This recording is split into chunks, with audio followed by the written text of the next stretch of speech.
Hello students, welcome to one biology. आज start करते हैं क्लास 11 बायोलॉजी का chapter number 20 locomotion and movement में topic number 3 that is muscles and different types of muscles.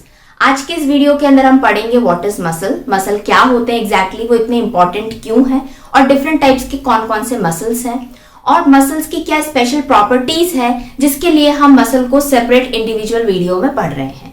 इसके पहले videos में मैंने इस चैप्टर का इंट्रोडक्शन पार्ट कंप्लीट करा था। Next different types of movement होते हैं उसको हमने पढ़े थे। तो देखो, सबसे पहले हम बात करते हैं किसकी, मसल्स की। मसल्स क्या है, हमारी बॉडी में प्रेजेंट होते हैं, राइट। तो अगर हम बात करें कि एग्जैक्टली वो क्या है, मसल एग्जैक्टली एक टिश्यू है। क्या है मसल? टिश्यू। तो अगर टिश्यू है तो ऑब्वियस सी बात है कि वो सेल से बना होगा। जो सेल्स एग्रीगेट होते हैं उसके बाद ही तो टिश्यू बनाते हैं। तो वो मसल सेल्स जो होते हैं वो आपस में एग्रीगेट करके क्या बनाते हैं, एक टिश्यू जिसका नाम है क्या, मसल्स। अब मसल सेल्स कैसे होते हैं? नॉर्मली हम पढ़ते हैं सेल सर्कुलर शेप का होता है, उसमें न्यूक्लियस होता है, माइटोकॉन्ड्रिया होता है, गोल्गी अपार्टस होता है, एंडोप्लाज्मिक रेटिकुलम होता है, करेक्ट। सेम मसल सेल्स भी वैसे ही होते हैं बट इनका शेप थोड़ा डिफरेंट होता है। ये फाइब्रस नेचर के होते हैं, सिलेंड्रिकल शेप के होते हैं। इनमें भी न्यूक्लियस होता है, माइटोकॉन्ड्रिया होता है, गोल्गी कॉम्प्लेक्स होता है, एंडोप्लाज्मिक रेटिकुलम होता है, और जो बाकी सेल्स अपना एक फंक्शन करते हैं, ये सेल भी अपने कोई डिफरेंट फंक्शंस करता है, राइट। तो पहला पॉइंट हमने क्या समझा मसल के अंदर, मसल क्या है, मसल एक टिश्यू है, ठीक है, जो मसल सेल से बना हुआ है। सेकेंड इंपॉर्टेंट पॉइंट है मसल का मीसोडर्मल ओरिजिन। इसका मतलब क्या हुआ? ओरिजिन का मतलब होता है जहां से वो बन के निकला है। जो मसल टिश्यू है वो बन के निकला है मीसोडर्म से। अब मीसोडर्म क्या है? देखो, इसके लिए समझने के लिए एक सिंपल सी बात समझो। जो ह्यूमन बॉडी होती है या जो ह्यूमन बीइंग होते हैं, अगर मैं एक इंडिविजुअल की बात करूं तो ये इंडिविजुअल कैसे बना होगा? ये इंडिविजुअल बना होगा, एक मेल गैमेट होगा, एक फीमेल गैमेट होगा। जब वो फर्टिलाइज करेंगे तो क्या बनेगा, एक जाइगोट बनेगा, राइट। अब ये जाइगोट क्या करता है? जाइगोट डेवलप करता है, एम्ब्रियोनिक डेवलपमेंट होती है और वो डेवलपमेंट 9 मंथ्स तक चलती है और 9th मंथ के बाद में डिलीवर होता है एक स्मॉल बेबी, और फिर वो बेबी का ग्रोथ एंड डेवलपमेंट होता है जो कि एक इंडिविजुअल, एक एडल्ट बनता है, राइट। तो बेसिक चीज क्या है, मेल गैमेट एक सेल है, फीमेल गैमेट जो एक सेल है, दोनों सेल मिलके एक जाइगोट बनाया। तो ये सेल है, ये दोनों, यहां पर भी सेल मेल सेल है, ये फीमेल है, स्पर्म और ये एग है। तो ये जाइगोट जो है ये भी इसके अंदर सेल्स ही प्रेजेंट होंगे, राइट। तो इसके अंदर जो सेल्स प्रेजेंट होते हैं, जब ये जाइगोट ग्रो करता है, डेवलप करता है, एम्ब्रियोनिक डेवलपमेंट होता है, तो इसके सेल्स क्या करेंगे, इंक्रीज होंगे कि डिक्रीज होंगे? ऑब्वियस सी बात है, अगर आप देखोगे कि 9 मंथ के बाद एक छोटा बेबी है तो जब वो एडल्ट बनेगा तो उसका साइज इंक्रीज हुआ है, साइज इंक्रीज हुआ है, हाइट इंक्रीज हुई है, वेट इंक्रीज हुआ है, तो उसके अंदर के जो भी पार्ट्स होंगे, सेल्स होंगे, टिश्यूज होंगे, वो उनका नंबर बढ़ेगा, राइट। तो यहां पर भी जो जाइगोट के अंदर सेल्स होते हैं वो क्या करते हैं, इंक्रीज करते हैं, नंबर में बढ़ते जाते हैं। और यहाँ पे एक ब्यूटीफुल या अच्छी बात ये है कि ये इसके अंदर की जो सेल्स जब इंक्रीज होते जाते हैं तो ये एक अरेंजमेंट शो करते हैं। क्या करते हैं? अरेंजमेंट। अपने आप को ये सेल्स अरेंज कर लेते हैं, ठीक है। कैसे अरेंज करते हैं? कुछ सेल्स बाहर अरेंज हो जाते हैं, आउटर साइड में, इस तरीके से, ठीक है। फिर कुछ सेल्स ऐसे होते हैं जो बीच में अरेंज हो जाते हैं, और कुछ सेल्स ऐसे होते हैं जो अंदर की तरफ में अरेंज होते हैं। तो देख रहे हो, ये सेल्स जो इंक्रीज हो गए, अब इन्होंने अपना एक अरेंजमेंट कर लिया। आउटर लेयर हो गई, एक मिडल लेयर हो गई, एक इनर लेयर हो गई। तो इन लेयर्स के नाम होते हैं। जो आउटर लेयर होती है इसको बोलते हैं क्या, एक्टोडर्म। जो मिडिल लेयर होती है उसका नाम होता है मिडिल से मीसोडर्म, और जो अंदर वाली होती है उसका नाम होता है एंडो। अंदर वाली एक्टो, मीसो, और ये एंडोडर्म। ये लेयर कहाँ है? जो एक जाइगोट है वो डेवलप हो रहा है एक बड़ा इंडिविजुअल या बड़ा एक बेबी बनने के लिए, तो उसके अंदर की जो सेल्स हैं जो आगे चल के बहुत सारे सेल्स मिलकर टिश्यू बनाएंगे, अलग अलग ऑर्गन्स बनाएंगे, तो ये आपस में अरेंज कर लेते हैं, अपने आप को इस तरीके से अरेंज करते हैं, बांट लेते हैं कि ठीक है, तुम सेल्स है, तुम जाकर बॉडी का वो पार्ट बनाना, तुम सेल्स जो है वो बॉडी का दूसरा पार्ट बनाना। इस तरीके से सबका डिसाइड हो जाता है कौन क्या बनाने वाला है। तो यहाँ पर एक्टो मीसो एंडोडर्म लेयर है सेल्स की। तो यहाँ पर मैंने क्या बोला, जो मसल एक टिश्यू है, जो मसल सेल से बने होते हैं, ये टिश्यू का ओरिजिन मीसोडर्मल होता है। मतलब जब एक मेल गैमेट फीमेल गैमेट से फर्टिलाइज करके एक जाइगोट बनाता है, उसके अंदर के जो सेल्स होते हैं, आउटर लेयर को छोड़ दो एक्टोडर्म को, इनर लेयर को भी छोड़ दो जो कौन सी है एंडोडर्म, जो बीच की लेयर होती है मीसोडर्म होती है, उस लेयर के सेल्स में से टिश्यू बनते हैं और वो टिश्यू मसल कहलाता है। लेकिन इसका मतलब ये नहीं है कि ये जो सेल्स का अरेंजमेंट है मीसोडर्मल ओरिजिन के सारे सेल्स जाके मसल्स बन जाएंगे। इस मीसोडर्म के कुछ सेल्स मसल्स बन जाते हैं। वो सेल्स अपने आप को क्या करते हैं, चेंज करते हैं इनटू मसल सेल्स में, और वो मसल सेल्स आपस में एग्रीगेट होके मसल बन जाता है। तो मसल कहां से निकला है, अगर हम बात करें एक्टो मीसो एंडोडर्म से, मीसोडर्मल ओरिजिन है, मीसोडर्म के सेल्स में से मसल बन के निकला है। ये हो गया सेकेंड पॉइंट किसका, मसल का। अब थर्ड पॉइंट क्या है मसल का इंपॉर्टेंट, कि हमारी बॉडी जो है 40 to 50% मसल्स से बनी हुई है।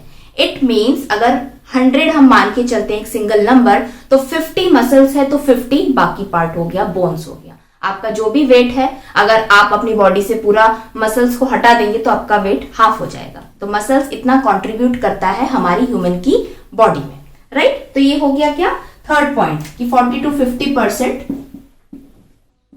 मसल्स कंट्रीब्यूट करते हैं हमारी बॉडी के अंदर। 3 पॉइंट्स क्लियर हो गए मसल के। फर्स्ट कि वो एक टिश्यू है, सेकंड इंपॉर्टेंट कि उसका ओरिजिन कैसा है, मीसोडर्मल ओरिजिन है। याद करने के लिए M for muscle, M for mesoderm है, ठीक है। थर्ड इंपॉर्टेंट पॉइंट क्या है, 40 to 50% हमारी बॉडी में मसल से ही हमारी बॉडी बनी होती है। अब फोर्थ सबसे इंपॉर्टेंट क्या है पॉइंट, इसकी प्रॉपर्टीज या कहें कैरेक्टरिस्टिक्स या स्पेशल फीचर्स मसल्स के। 4 स्पेशल फीचर्स हैं मसल्स के।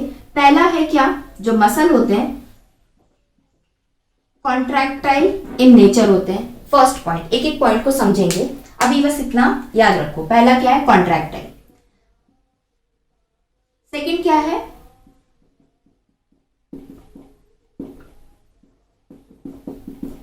एक्साइटेबिलिटी। मसल्स एक्साइट हो सकते हैं, मसल्स कॉन्ट्रैक्ट हो सकते हैं, मसल्स एक्साइट हो सकते हैं। थर्ड क्या है, एक्सटेंसिबिलिटी, मसल्स एक्सटेंड हो सकते हैं।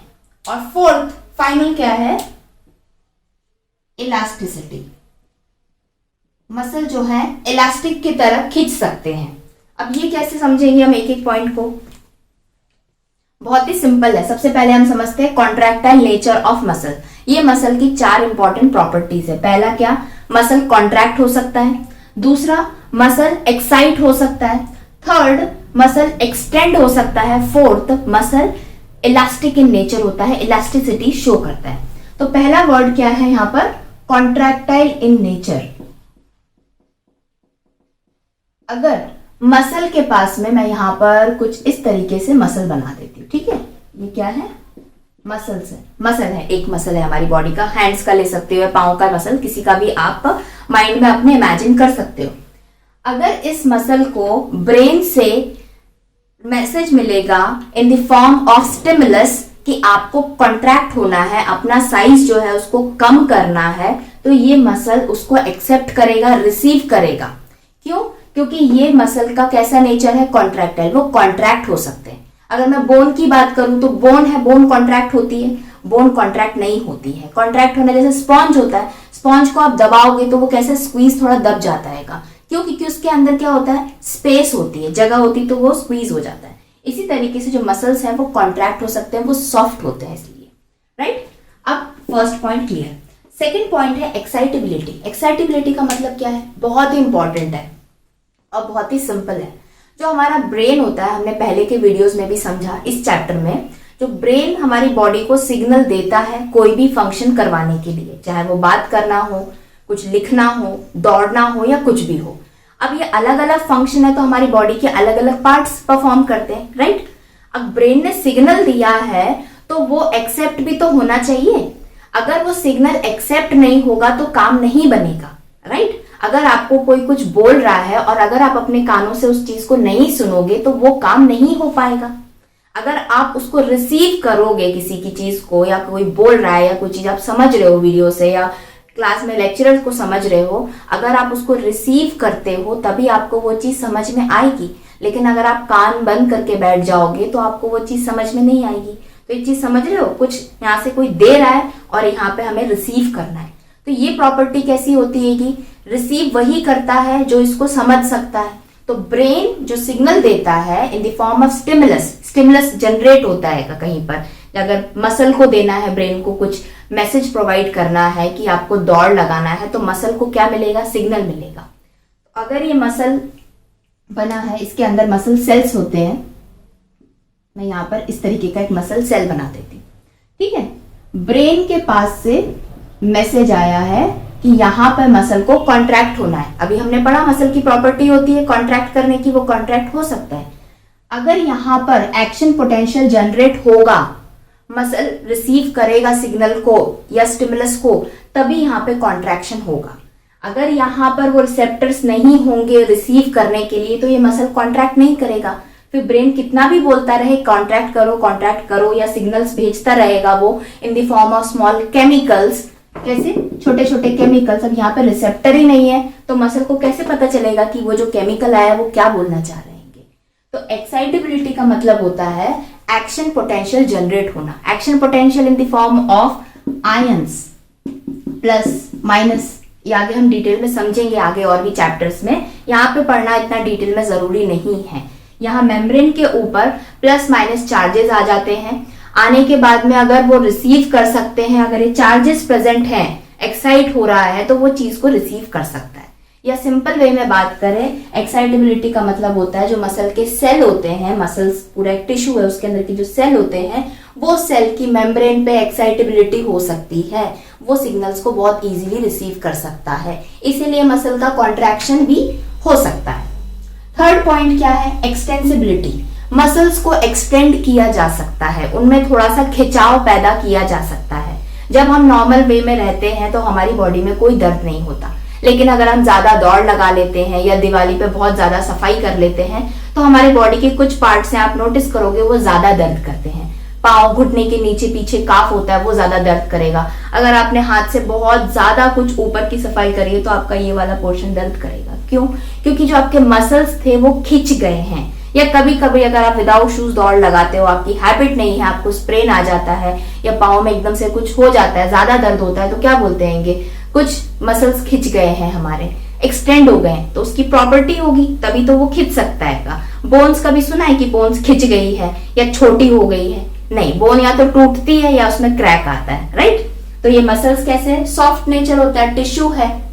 बोन्स भी सेल्स की बनी होती हैं, लेकिन बोन्स के सेल थोड़े अलग होते हैं, मसल्स के सेल थोड़े अलग होते हैं। मसल के जो सेल हैं, मसल की प्रॉपर्टी है कॉन्ट्रैक्टाइल, सॉफ्ट होता है, इसलिए वो कॉन्ट्रैक्ट हो सकता है।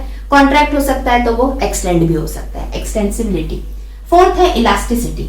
इसका मतलब यही होता है कि वो elasticity in the sense extend हो सकता है, लेकिन तो फिर डिफरेंस क्या है, यहाँ पे दो अलग अलग वर्ड क्यों रखे हैं? एक्सटेंसिबिलिटी का मतलब होता है एक्सटेंड हो जाना, खिंच जाना। इलास्टिसिटी का मतलब होता है कोई चीज वापस आ जाना। जैसे इलास्टिक की रबर होती है, प्लास्टिक की जो रबर होती है, आप उसको खींच सकते हो, खींचने के बाद में छोड़ दोगे तो दोबारा वो ओरिजिनल शेप आ जाएगा। अगर कोई चीज खिंची की खिंची रह जाती है तो वो इलास्टिसिटी नहीं कहलाती है। इलास्टिसिटी का मतलब होता है अगर आपने एक बार खींचा और छोड़ दिया तो वो दोबारा ओरिजिनल पोजीशन पे आ जाता है। उसी तरीके से मसल्स होते हैं, जब आप बोलते हैं ना बहुत ज्यादा दौड़ लगा लेते हैं, पाँव में दर्द होता है, तो वो कंटिन्यू जिंदगी भर के लिए दर्द नहीं होता, एक दो दिन के अंदर ऑटोमेटिक आपका पाँव ठीक हो जाता है। क्यों? क्योंकि आपके मसल्स एक्सटेंड हो गए थे, वो धीरे धीरे धीरे धीरे अपनी पोजीशन पे आ जाते हैं। अब वो क्यों एक्सटेंड होते हैं, क्यों दर्द होता है, वो भी हम आगे के वीडियोस में समझेंगे कि उसमें क्या हो जाता है एग्जैक्टली। अभी समझ में आ गया मसल क्या है, एक टिश्यू है, मीसोडर्मल ओरिजिन है, मीसोडर्म से बन के निकला हुआ है। 4 इंपॉर्टेंट उसकी प्रॉपर्टीज है, कॉन्ट्रैक्ट कर सकते हो, मसल को सिग्नल भेज सकता है ब्रेन, क्योंकि उसकी वहां पे मेम्ब्रेन में वो एक्साइट हो सकती है। थर्ड, एक्सटेंड कर सकते हो, खींच सकते हो। और इंपॉर्टेंट प्रॉपर्टी फोर्थ क्या है, इलास्टिसिटी, वो ओरिजिनल पोजीशन पे भी आ जाता है इलास्टिसिटी। तो यहाँ पे क्या कंप्लीट हो गया आपका मसल टॉपिक कि मसल क्या है। अब हम बात करते हैं types of muscles. Different types के मसल्स कौन कौन से होते हैं हमारी बॉडी के अंदर। तो बेसिकली अगर हम बात करें डिफरेंट टाइप्स ऑफ मसल की, तो 3 टाइप्स के मसल होते हैं। अब आप सोचोगे कि मसल्स तो हम लोग हमेशा ये इमेजिन करते हैं कि बाइसेप्स हो गए, ट्राइसेप्स हो गए, इसको मसल्स बोलते हैं। पूरा वीडियो देखो तो और समझ में आएगा कि मसल्स के और क्या क्या टाइप्स हो सकते हैं ये। तो यहाँ पे मैं लिख देती हूँ कितना 3 टाइप्स के मसल है। हम डिफरेंस बिटवीन और एक एक इंडिविजुअल मसल्स को एक साथ पढ़ेंगे तो आपको इजीली याद हो जाएगी सारी चीजें। फर्स्ट होता है मसल स्मूथ मसल्स। कैसे मसल्स? स्मूथ, अपीयरेंस में दिखने में वो स्मूथ होंगे। सेकंड होते हैं क्या? Skeletal muscles. और थर्ड होते हैं कार्डियक मसल्स। अब हमने ये तो देख लिया कि 3 टाइप्स के मसल्स हैं, और हमने आज पहले भी ये सब पढ़ा है कि जब भी कोई चीज को डिवाइड करा जाता है 2 पार्ट्स में, 3 पार्ट्स में, 4 पार्ट्स में, तो कोई बेसिस रखा जाता है, उसके बेसिस पे डिवाइड करते हैं। अगर तीनों सेम होते तो हम एक ही जगह पढ़ते, तीनों अलग अलग हैं तो क्या बेसिस पे अलग है? पहला लोकेशन, मतलब ये तीनों जो मसल्स मैंने लिखे हैं ये तीनों अलग अलग जगह प्रेजेंट होंगे, उसके बेसिस पे हमने 3 टाइप्स के मसल करे। सेकंड क्या है? अपीयरेंस, वो दिखते कैसे हैं मसल्स, उसके अकॉर्डिंगली हमने यहाँ पर 3 टाइप्स रखा है। और थर्ड है कंट्रोल, ब्रेन डायरेक्टली कंट्रोल करता है उनको या इनडायरेक्टली कंट्रोल करता है, वॉलेंट्री या इनवॉलेंट्री। ठीक है, तो देखो सबसे पहले हम बात करते हैं किसकी? स्मूथ मसल्स की। जो स्मूथ मसल्स होते हैं वो हमारी बॉडी में वहां पे प्रेजेंट होते हैं जहां पे होलो ऑर्गन्स होते हैं, उनकी इनर वॉल में। मतलब कुछ सिलेंडर शेप मान के चलो ये होलो है, अंदर से खाली है। जो भी हमारी बॉडी में खाली जगह होगी, जैसे ट्रैक्ट, रेस्पिरेटरी ट्रैक्ट हो गया, यूरिनरी ट्रैक्ट हो गया, इंटेस्टाइन हो गया, ब्लैडर हो गया, ये सब क्या है? हमारा जो ब्लड वेसल्स है, पूरी लिम्फेटिक वेसल्स है जिसमें लिम्फ मूव होता है, ब्लड वेसल्स जिसमें ब्लड मूव होता है, वो क्या है? वेसल्स है। तो अंदर से खाली होंगे तभी तो उसके अंदर कुछ चीज मूव हो रही है। तो जहां पर भी होलो ऑर्गन्स होंगे उनकी इनर वॉल के अंदर ये वाले मसल्स प्रेजेंट होंगे। स्मूथ मसल सेल्स यहां पर प्रेजेंट होंगे, उनको क्या बोला जाता है? Smooth muscle cells. तो यहां पे उसकी लोकेशन क्या हो गई? Inner wall of hollow organs. Hollow का मतलब खाली जगह। दूसरा टर्म क्या है होलो के लिए जो बायोलॉजी में यूज किया जाता है? विसरल, विसरल ऑर्गन्स, जो अंदर से खोखले खाली होते हैं। तो इसीलिए स्मूथ मसल्स का दूसरा नाम क्या होता है? Visceral muscles. ठीक है, तो याद रहेगा स्मूथ मसल्स कहां पर होते हैं, सॉफ्ट मसल्स कहां पर होते हैं। स्मूथ को इस तरीके से याद रख लो, जो सॉफ्ट सॉफ्ट जगह होगी, अंदर होलो होलो जगह है, उसके इनर वॉल के अंदर प्रेजेंट होते हैं। जैसे एग्जाम्पल हो गया आपका ब्लड वेसल्स में, लिम्फेटिक वेसल्स के अंदर, हमारी बॉडी में जो ट्रैक्ट्स हैं, यूरिनरी ब्लैडर हो गया, इंटेस्टाइन हो गया, एलिमेंट्री कैनाल हो गई, वहां पर ये स्मूथ मसल्स या विसरल मसल्स प्रेजेंट होते हैं। क्लियर? ये हो गया लोकेशन के अकॉर्डिंग हमने बात करी कि स्मूथ मसल्स कहां पर होते हैं। Skeletal muscles, skeletal word, skeleton system, कुछ याद आ रहा है? बोन्स, स्केलेटन सिस्टम का मतलब क्या होता है? हड्डियों का ढांचा। तो स्केलेटल मसल्स ऐसे मसल्स जो हड्डियों के साथ में जुड़े होते हैं, बोन्स के साथ में एसोसिएटेड होते हैं, उन मसल्स को क्या बोला जाता है? Skeletal muscles. Associated with bones with the help of tandem, right? तो उनको क्या बोलते हैं? स्केलेटल मसल्स बोलते हैं। कहां पे उनकी लोकेशन हो गई? जहां बोन्स होती है वहां पर स्केलेटल मसल्स प्रेजेंट होते हैं। स्मूथ मसल, विसरल मसल्स कहां पर होते हैं? होलो ऑर्गन्स के इनर वॉल के अंदर, inner wall of hollow organs. Location के बेसिस पे अभी हम पढ़ रहे हैं। थर्ड है क्या? Cardiac muscle. कार्डियक वर्ड हमने पहले भी चैप्टर पढ़ा था, हार्ट वाला। तो कार्डियक होता है हार्ट के लिए। तो ऐसे मसल्स जो हार्ट में प्रेजेंट होते हैं, हार्ट की वॉल्स में, वॉल्स ऑफ हार्ट में प्रेजेंट होते हैं, उन मसल्स को क्या बोला जाता है? कार्डियक मसल बोला जाता है। अब एक पॉइंट याद रखना, इसके पहले मैंने बताया था मसल क्या होता है? एक टिश्यू होता है। टिश्यू है तो किससे बना होगा? सेल से बना होगा।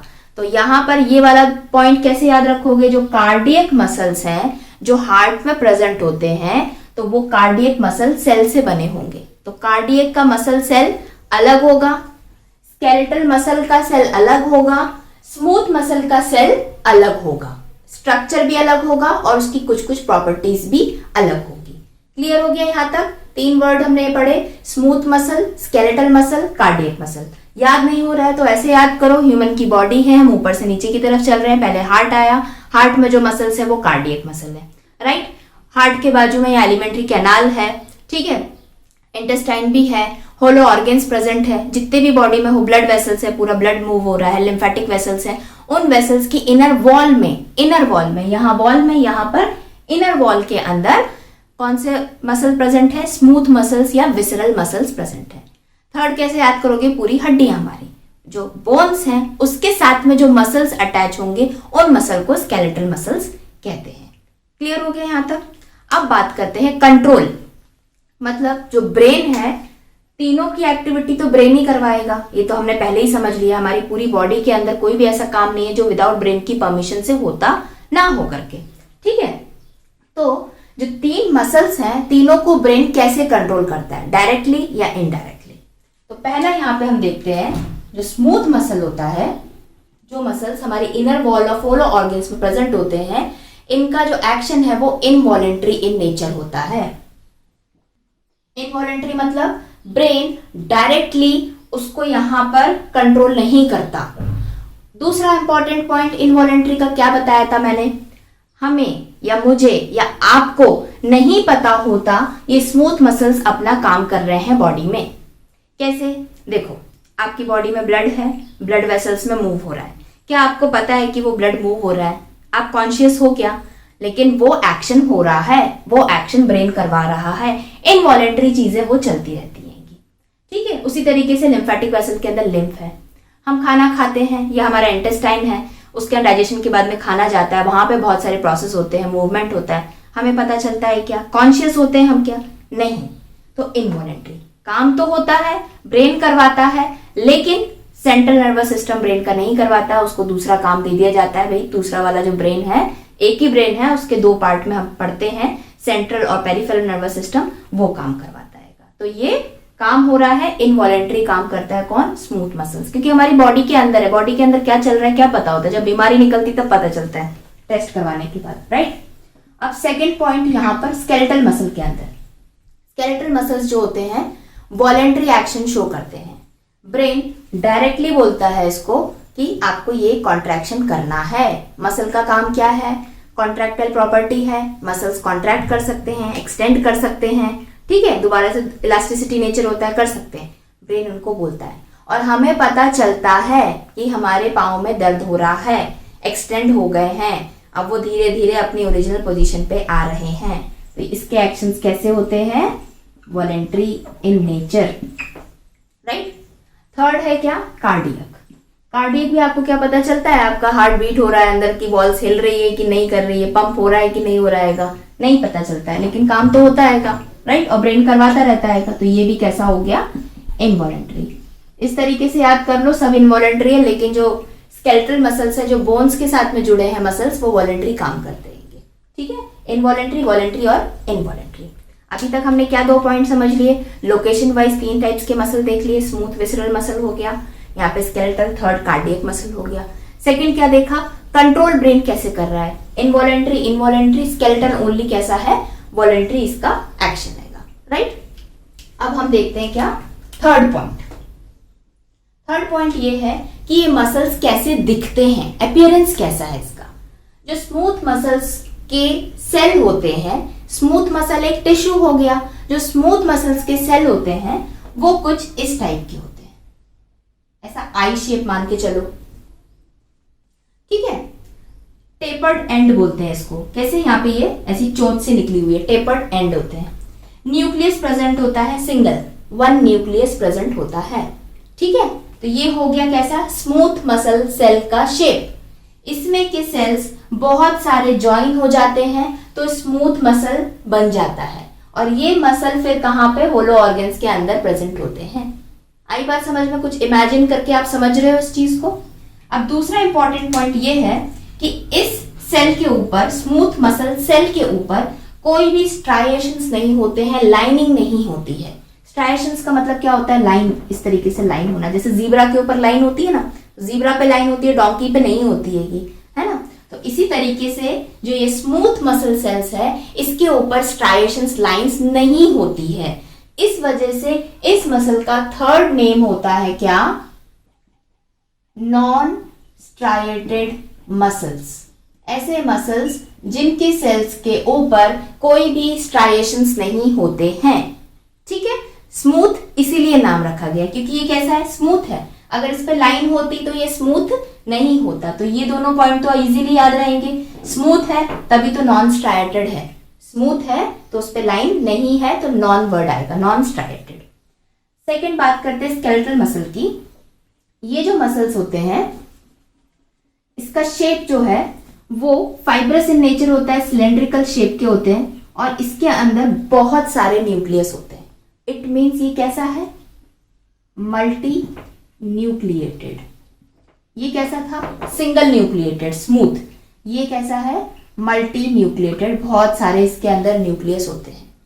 इन सेल्स, ये सेल के बारे में बात हो रही है तो सेल के अंदर न्यूक्लियस भी होगा, माइटोकॉन्ड्रिया भी होगा, गोल्जी कॉम्प्लेक्स भी होगा, एंडोप्लाज्मिक रेटिकुलम भी होगा। मैं बार बार इसलिए बोल रही हूँ ताकि आप इमेजिन करते रहो, आगे चल के हमें बहुत ही इंटरेस्टिंग टॉपिक पढ़ना है मसल कॉन्ट्रैक्शन। तो सेल का ओवरव्यू लेके माइंड में चलो कि ये सेल है तो इसमें ये सारी चीजें होंगी ही होंगी और उसका कोई फंक्शन होगा तभी आगे की चीज समझ में आएगी।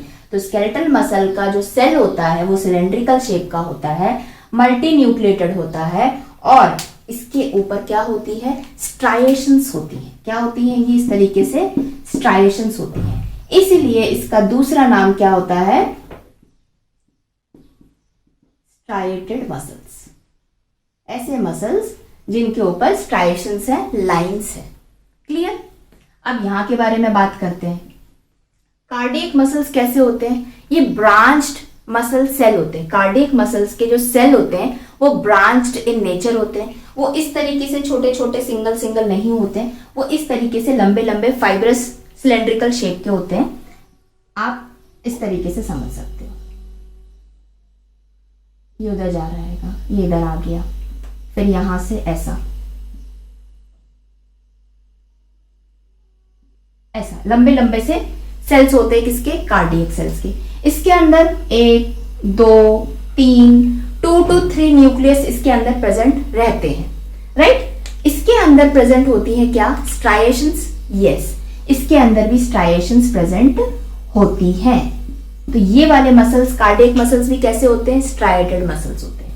और एक और बात है, एक्स्ट्रा पॉइंट है कि जो कार्डियक मसल सेल होता है, मैं यहां पे लिख देती हूँ, ये सेल है कार्डियक मसल सेल, ये है स्केलेटल मसल सेल और ये है आपका स्मूथ मसल सेल। मसल के बारे में पढ़ रहे हैं बट उसके अंदर मसल तो सेल से बना है ना, तो उसके बारे में हमें पढ़ना है। जो कार्डियक मसल सेल्स होता है सब ब्रांच्ड होता है। ये एक ब्रांच गई, ये 2, 3, इस तरीके से मल्टीपल ब्रांच होते हैं। 2 to 3 न्यूक्लियस होते हैं, मल्टी न्यूक्लिएटेड स्केलेटल में होते हैं और यहाँ पर छोटे छोटे से इसके अंदर यहाँ पे डिवीजन होते हैं। क्या होते हैं ये? डिवीजन होते हैं ये। इनको बोलते हैं क्या? Intercalated disc. क्या बोलते हैं इनको? इंटरकैलेटेड डिस्क बोलते हैं ये। और स्ट्राइएशंस इनमें अलग से होती है ये। तो यहां तक क्लियर हो गया? जो कार्डियक मसल है वो ब्रांच्ड है, स्ट्राइएटेड है, उसमें 2 to 3 न्यूक्लियस है। अब एक बार फिर से माइंड के अंदर एक मैप बना लो कि हमको पढ़ना है डिफरेंट टाइप्स ऑफ मसल्स। सबसे पहले हम बात करते हैं स्मूथ मसल्स की। स्मूथ है तो उसके ऊपर लाइंस कैसा? नहीं होंगी, तो इसलिए उसका दूसरा नाम क्या है? Non striated muscles. Smooth muscles, non striated muscles. Third point, वो कहां पर होते हैं? Inner wall of hollow organs. Hollow organs का दूसरा नाम क्या होता है? Visceral organs. तो इसीलिए इस मसल्स को क्या बोलते हैं? विसरल मसल्स भी बोलते हैं। Inner wall of hollow organs जैसे कि ब्लड वेसल्स, लिम्फेटिक वेसल्स, ये होते हैं। फिर स्मूथ मसल सेल जो होता है वो सिंगल एक सेल होता है, टेपर्ड एंड होता है, इस तरीके से आई शेप का होता है, एक सिंगल उसमें न्यूक्लियस होता है। ठीक। दूसरा स्केलेटल मसल्स, जो मसल्स बोन के साथ में एसोसिएटेड होते हैं, उनके ऊपर बहुत सारे स्ट्राइएशंस होते हैं, सिलेंड्रिकल शेप में होता है। ठीक है, बहुत सारे न्यूक्लियस होते हैं उसके अंदर। बहुत सारे न्यूक्लियस क्यों होते हैं आगे पता चलेगा। दूसरा क्या है, कहां पर है? बोन्स के पास में होते हैं। थर्ड क्या है? कार्डियक मसल सिंपल सी बात है, वो मसल्स केवल हार्ट के पास में ही होंगे, उसकी वॉल्स पर ही प्रेजेंट होंगे। उसमें 2 to 3 न्यूक्लियस होते हैं और स्ट्राइएशंस उसके ऊपर भी होती है। तो एक न्यूक्लियस स्मूथ के पास है, बहुत सारे न्यूक्लियस स्केलेटल मसल सेल्स के पास में है। गिने चुने 2 to 3 न्यूक्लियस जो बीच में पड़ा हुआ है वो कौन है? कार्डियक मसल्स है। ठीक है, स्ट्राइएशंस की बात करें तो दिल के पास भी स्ट्राइएशंस है, कार्डियक सेल्स के पास में, कार्डियक मसल सेल्स के पास में, कार्डियक सेल्स नहीं, और स्केलेटल मसल सेल्स के ऊपर भी स्ट्राइएशंस देखने को मिलते हैं। स्मूथ के ऊपर स्ट्राइएशंस नहीं होते हैं। थर्ड इंपॉर्टेंट पॉइंट क्या है? Action by the brain. केवल स्केलेटल मसल्स ऐसा है जो बोन्स को कंट्रोल करता है, तो वो स्केलेटल मसल्स कैसे हो गए आपके? वॉलेंट्री, और बाकी के 2 कैसे हो गए? इनवॉलेंट्री। तो यहां पर आपका आज की वीडियो का टॉपिक हो गया कंप्लीट। मसल्स हमने पढ़ लिया, टिश्यू है, मेसोडर्मल ओरिजिन है उसका, कॉन्ट्रैक्ट हो सकता है, एक्सटेंड हो सकता है, इलास्टिसिटी शो करता है, एक्सटेंसिबिलिटी, एक्साइटेबिलिटी शो करता है। 4 इंपॉर्टेंट पॉइंट्स। हमारी बॉडी 40 to 50% मसल से बनी होती है, इसीलिए मसल सेल्स को डिटेल में पढ़ना है। आखिरकार 40 to 50% बॉडी में मसल्स हैं, तो क्या करने के लिए रखे हैं हमारी बॉडी में। ठीक है, फिर हमने देखे टाइप्स ऑफ मसल्स, अलग अलग बॉडी के पार्ट्स हैं, वो भी कहीं ना कहीं मसल से बने होंगे, टिश्यू से ही बना होगा, ऑब्वियस सी बात है। सेल है, मिलके टिश्यू बनेगा, तो उस टिश्यू का अलग नाम दे दिया, मसल टिश्यू हो गया। बोन्स के पास है वो स्केलेटल, जो होलो ऑर्गन के पास है वो स्मूथ, और जो दिल के पास है वो कार्डियक मसल। तो ठीक है, यहां तक कंप्लीट। अब हम नेक्स्ट क्या पढ़ने वाले हैं? मसल को डिटेल में, मसल का स्ट्रक्चर, जो बहुत बहुत बहुत इंटरेस्टिंग है, बहुत सिंपल है, बार बार उस चीज को पढ़ना, वो याद हो जाएगी अच्छे से। वो टॉपिक पढ़ने से पहले ये वाला टॉपिक जरूर पढ़ लेना।